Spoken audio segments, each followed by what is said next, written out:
Hello everyone, this is Srimati, Assistant Professor, Department of Botany in Sri Shakti Kailash Women's College.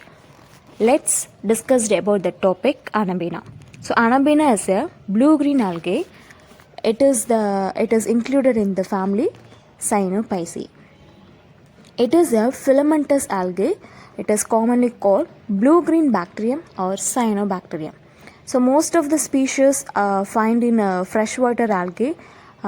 For example, we can see in rice field or temporary pools and ponds and conditions.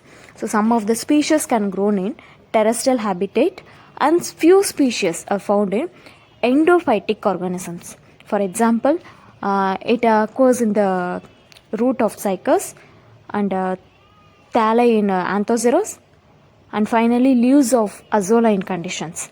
Some species associated with symbiotic life with azolla, and also we can found in water blooms. So next slide we are going to see about the thallus structure. So Anabaena is a simple and unbranched filament. Each filament of Anabaena is known as trichome. So the trichome is uniseriate in condition and it is made up of linear row of cells. So these cells are oval in shape and some of the cells are larger in size and thick. These conditions are called heterocyst. So next slide, reproduction. So reproduction of Anabaena takes place by two types of reproduction. One is vegetative and another one is asexual reproduction. Here sexual reproduction is absent.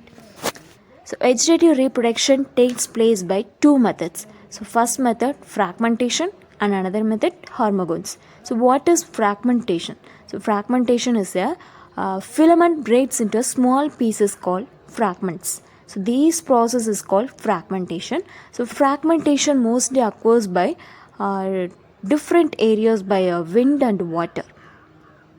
Next, hormones.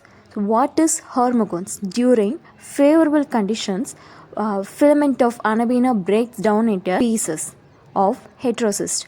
Each piece is called hormones. On next slide, asexual reproduction. So asexual reproduction takes place by three methods.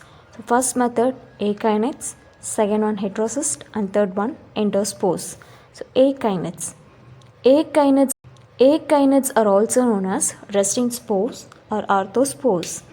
They produced during unfavorable conditions and they may develop in between the heterocyst.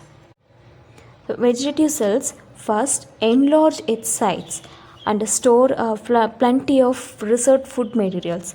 Then it secretes a thick wall around it, and this condition is called akinet. When the condition became a favorable condition, the akinets will germinate into a new plant or a new thallus. So second method, heterocyst. So heterocysts are thick-walled cells. It may be present in between the terminal or intercalary positions. And here heterocysts are divided into two and then followed by four cells. These four cells becomes ruptured and grows into a new plant. And endospores are produced inside the heterocyst. Heterocyst divided into small rounded structure called endospores. These endospores germinate into a new filaments. As conclusion, sexual reproduction and there is no alternation of generation in the life cycle of Anabaena.